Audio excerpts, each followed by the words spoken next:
Pakistan बामुकाबला Zimbabwe और पाकिस्तान ये series अपने नाम करने में कामयाब रहा है। इस सीरीज के लिए दो मैच हुए। एक मैच जिम्बाब्वे जीता, पहला मैच पाकिस्तान हार गया जिम्बाब्वे से, और दूसरे मैच में पाकिस्तान ने लर्न किया और कमबैक किया और जीता। और आज फाइनल मार्का भी पाकिस्तान ने मार लिया। कुछ हद परफॉर्मेंसेज हैं, उस पर बात करेंगे, लेकिन जो मेन परफॉर्मेंस है, मेन बैटर जो था वो कामरान गुलाम था। 2-4 इनिंगों के फेलियर के बाद सारी नजरें उन पे मरकूज थी और आज उन्होंने डिसअपॉइंट नहीं किया। आज उन्होंने एक जबरदस्त इनिंग खेल के पाकिस्तान को एक अच्छा टारगेट दिया। याद रहे, कामरान गुलाम वो डोमेस्टिक के प्लेयर हैं जिन्होंने पिछले 3-4 साल से डोमेस्टिक के अंदर बहुत ज्यादा परफॉर्मेंसेस की हैं, हर लेवल पे और हर फॉर्मेट में परफॉर्मेंसेस करते रहे थे, लेकिन अपना चांस का मुंतजिर थे। और जब हमने क्या, आप सबने आवाज उठाई, उनको चांस दिया गया इंग्लैंड के खिलाफ। इन्होंने आते ही पहली इनिंग के अंदर पोटेंशियल शो किया। इन्होंने पहली ही इनिंग के अंदर, जब बाबर आजम को ड्रॉप किया गया और ये उनकी जगह पे आए, इन्होंने सेंचुरी स्कोर की। और उसके बाद आज फिर अपने तीसरे ही गालिबन वनडे इंटरनेशनल में इन्होंने एक और सेंचुरी मार दी है। पोटेंशियल प्लेयर लग रहे हैं, यूटिलिटी प्लेयर हैं, एक्सपीरियंस हैं। आज की इनिंग अगर आप उनकी देखेंगे तो उन्होंने दिखाया कि डोमेस्टिक खेलना कितना ज़्यादा इंपॉर्टेंट है, और ये सारा जो एक्सपीरियंस था उनका, ये डोमेस्टिक का एक्सपीरियंस था जो वो कैरी कर रहे हैं। आप देखिए कि जिस तरह उन्होंने जब वो सेट हुए, जिस तरह उन्होंने अपनी इनिंग को बिल्ड किया, दैट वाज अमेजिंग। और एक टाइम आया था जब उनको सामने से बिल्कुल सपोर्ट मिल नहीं रही थी, जब as a senior player Rizwan बहुत ज़्यादा डॉट बॉल खेल रहे थे। जब वो आए, 10 बॉलों पे एक रन्स था रिजवान का, तो सारा प्रेशर वहाँ पे एक यंगस्टर पे डेवलप होता जा रहा था। लेकिन कामरान गुलाम के पास इन सब सवालात के जवाब बिल्कुल मौजूद थे इस इनिंग के अंदर। जहाँ पे टेम्पो ऊपर करना था और उनके सीनियर प्लेयर्स जो थे वो करने में नाकाम रह रहे थे, वहाँ पे कामरान गुलाम ने टेम्पो भी ऊपर किया और कुछ बड़े ज़बरदस्त शॉट्स दिखाए। एक बड़ा अच्छा शॉट ये मारते हैं कि जैसे स्पिनर के चैंपियन प्लेयर है, जैसे स्पिनर इनको थोड़ा सा भी बॉल पीछे देता है तो ये रॉक बैक करते हैं और उसको मिड विकेट के ऊपर शॉट मारते हैं, और फिर उसके बाद ये फीट यूज करते हैं और सामने मारते हैं। और इस इनिंग के अंदर इन्होंने काफी इम्प्रोवाइजेशन की है जो कि ठीक बैठी है।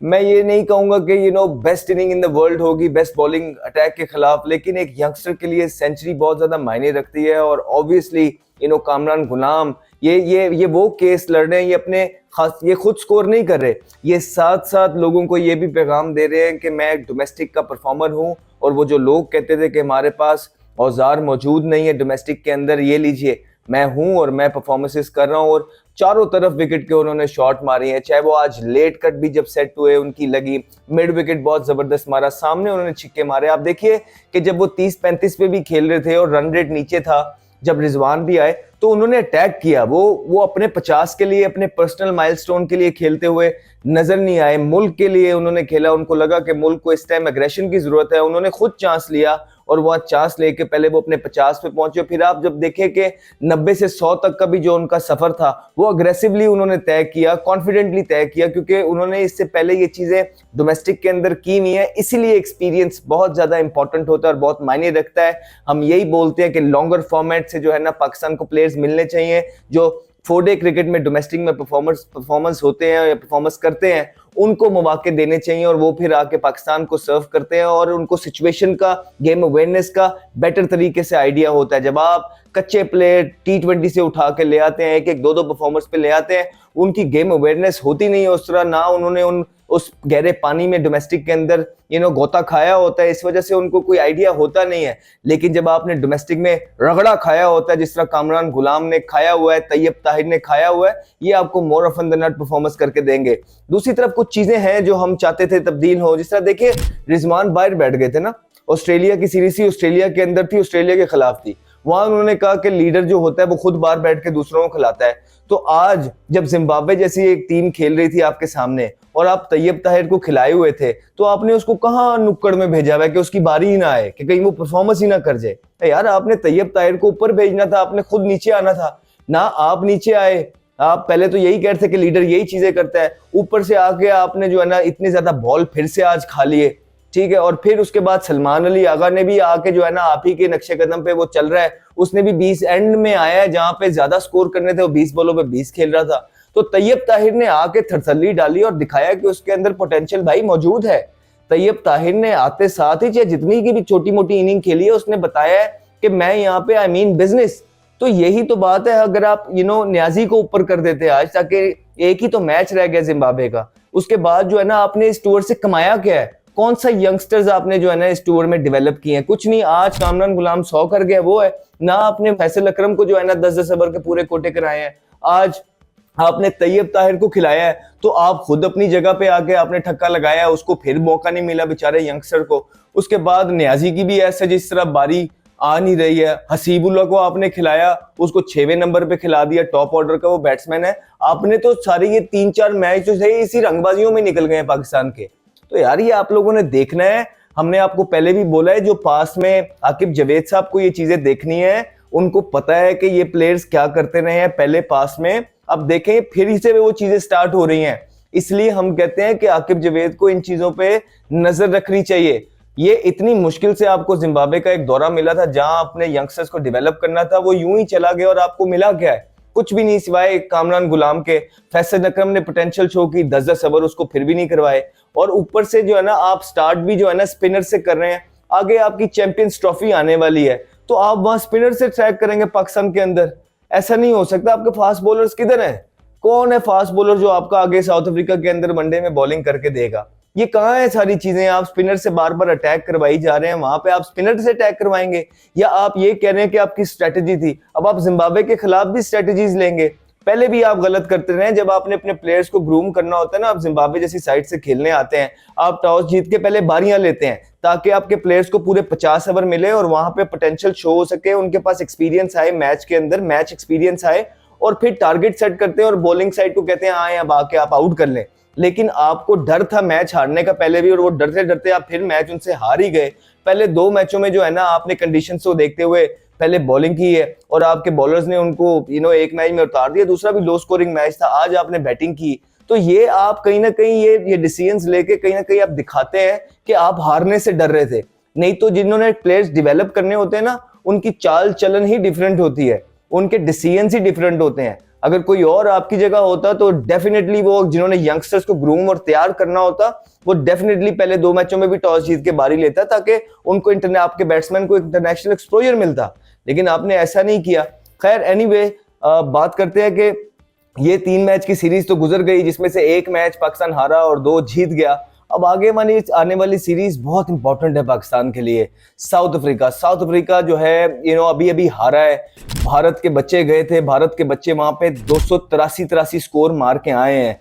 जी बिल्कुल, अच्छे पिच है वहां पे, बैटिंग पिच है वहां पे, और उन्होंने दिखाया है कि वहां पे स्कोर किस तरह किए जाते हैं। भारत ने जो है उन्होंने अभी बिल्कुल उनकी मिसाल हमारे पास बिल्कुल सामने पड़ी है। अब आकिब जावेद साहब की बारी आ गई है। आकिब जावेद साहब ने कैटेगोरिकली बोला था कि T20 के अंदर जो है जगहें ओपन है, there are places to grab, और हम मेक श्योर करेंगे कि पाकिस्तान के जो यंगस्टर्स हैं उनको बार बार वहां मौके दिए जाएं। हार जीत doesn't really matter as long as youngsters are playing and they grooming, nobody minds that. At the same time उन्होंने बोला था कि वनडे के अंदर जो है ना एक सेटल स्क्वाड आपको देखने के लिए मिलेगा, क्योंकि चैंपियंस ट्रॉफी आने वाली है और उसमें जो स्क्वाड होगा वो एक सेटल होगा। तो बॉल अब उनके कोर्ट में है। सारी दुनिया की नजर, अब पाकिस्तान की नजर जो है आकिब जावेद एंड कंपनी पे है कि वो क्या टीमें अब से लेके, सिर्फ इस सीरीज के लिए नहीं, अब आगे किस तरह यंगस्टर्स के साथ चला जाए, किस तरह यंगस्टर्स को ग्रूम किया जाए। ना सिर्फ उनको टीम, अच्छी टीम, यंगस्टर्स की टीम अनाउंस करनी है, एट द सेम टाइम जिस तरह आकिब जावेद साहब, आई डोंट थिंक कि इसमें आकिब जावेद साहब को कोई हाथ होगा, उस कप्तान के हाथ में बहुत सारी चीजें होती हैं। जिस तरह आपके कप्तान ने यूज किए ना इस दफा यंगस्टर्स को, इस तरह प्लेयर डेवलप नहीं होते, ये आप याद रखिएगा। ये आपको भी पता है, जरा गौर करिए जिन बातों पे हम आपको निशानदेही करा रहे हैं, आप गौर करें। तैयब ताहिर को आपको ऊपर भेजना चाहिए था, रिजवान को आज नीचे आ जाना चाहिए था, आपको हसीबुल्ला को एक आधे मैच में ऊपर 2 मैच में ट्राई कर लेना चाहिए था, आपको जो है इस तरह की चीजें करनी चाहिए थी। फिर आज जब कामरान गुलाम खेल रहा था, आपका कप्तान ऊपर से बजाय कि as a senior player show him how it's done, वो ऐसा लग रहा था कि कामरान गुलाम सीनियर प्लेयर है और अपने कप्तान को बता रहा है और शो कर रहा है हाउ इट्स डन बेसिकली। तो ये चीजें आकिब जावेद साहब भी नोट कर रहे होंगे। फिर आकिब जावेद साहब को जो है ये आमिर जमाल की फिटनेस भी देखनी है। आमिर जमाल जो तीनों मैच खेले तो हैं, लेकिन क्या उन्होंने अपनी पोटेंशियल पे बॉलिंग की है? बिल्कुल नहीं की है, बिकॉज हमने आमिर जमाल को ऑस्ट्रेलिया के अंदर देखा है हैवी बॉल्स करते हैं, हमने आमिर जमाल को डोमेस्टिक के अंदर देखा है हैवी बॉल्स करते हैं, लेकिन इस जिम्बाब्वे की पूरी सीरीज में वो सिर्फ बॉलिंग छोड़ते हुए नजर आया। ऐसा लगा कि वो ये चाह रहे थे कि किसी तरह एक जगह पे मेरा बॉल गिर जाए, और पीछे पेस या आउट करने का उनका कोई प्लान नजर आया नहीं। और ऊपर से एक लम्हा फिक्रिया ये भी है कि आपने स्पिनर्स के साथ जो है यहाँ पे अटैक कराए सारी चीजों को, तो ये अब सारी चीजें देखने वाली है कि आगे जाके नया बॉल कौन करेगा, क्योंकि आपने तो यहाँ स्पिनर से सब कुछ करवा लिया है, तो आगे भी क्या आप जाके यही करने वाले हैं, या आप कहेंगे horses for courses, horses for courses Zimbabwe के अगेंस्ट भी आपने करना है। तो यही तो हम कह रहे हैं कि किस तरह ग्रूम करेंगे जब आप हॉर्सेस फॉर कोर्सेज जिम्बाब्वे के अगेंस्ट भी कर रहे हैं। खैर एनीवेज, आगे मुबारक हो पाकिस्तान को, पाकिस्तान ने एटलीस्ट सीरीज तो जीत ली है, सीरीज जीती यही इनके लिए काफी है।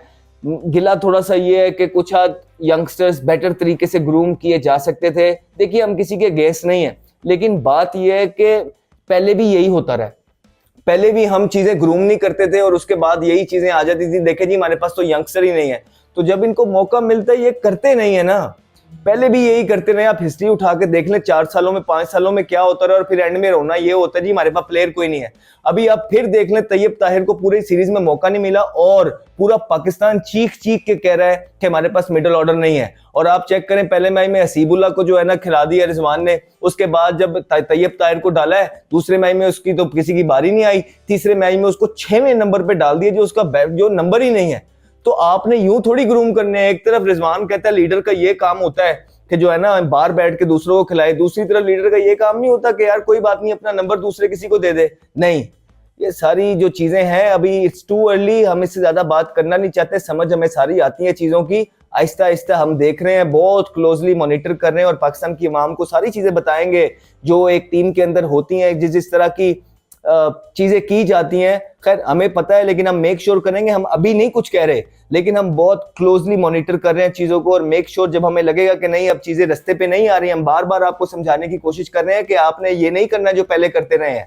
ये सारी चीजें समझ आ रही हैं बाहर बैठे हुए। अब आपने यंगस्टर्स का दौड़ है, अब आपका यंगस्टर को आपको खिलाने पड़ेंगे। अब अपनी भी फिक्र छोड़ दें, अब आप अपने दोस्तों की भी फिक्र छोड़नी है। अब ये यंगस्टर का टाइम है, क्योंकि आपने और आपके दोस्तों ने यह हाल कर दिया क्रिकेट का। अब अगर इसको ऊपर कोई लेके जा सकता है तो वो इस पाकिस्तान के यंगस्टर्स लेके जा सकते हैं, जिनके साथ हमारी पूरी सपोर्ट हमेशा से रहेगी। आगे टीम अनाउंस होगी साउथ अफ्रीका टूर की, और उस साउथ अफ्रीका टूर पे जो टीम अनाउंस होगी T20 के अंदर स्पेशली उस पे सारों की नजरें मरकूज होंगी, स्पेशली हमारी। हम देखेंगे आकिब जावेद साहब अपने वादे निभाते हैं कि नहीं निभाते, ना सिर्फ इस सीरीज में, इनफैक्ट आगे भी। रिजल्ट डजंट रियली मैटर, जब तक यंगस्टर्स खेल रहे हैं कोई बात नहीं जो भी रिजल्ट आ रहे हैं, लेकिन अब उनका टाइम आ गया है। हम सारे इंतजार करते हैं, पूरा पाकिस्तान इंतजार करेगा उस साउथ अफ्रीका की जो टीम अनाउंस होगी T20 के अंदर स्पेशली, और आप भी इंतजार करें, देख रहे हैं क्या टीम अनाउंस करते हैं, और उसके बाद हम वीडियो बनाएंगे। जहां तक रही इस सीरीज की बात, पाकिस्तान ये सीरीज जीत गया है 2-1 से, और जिम्बाब्वे जो है पाकिस्तान को एक मैच हराने में जरूर कामयाब रही, लेकिन आखिरी 2 मैचों में जो पाकिस्तान था उसने बकदरे बेहतर परफॉर्मेंस की और ये दोनों मैच जीतने में कामयाब रहा, जिसमें कामरान गुलाम का एक अहम रोल रहा इस मैच के अंदर। Henry, and he's got pumped for a big one. Talented young man, Ahmed Shahzad.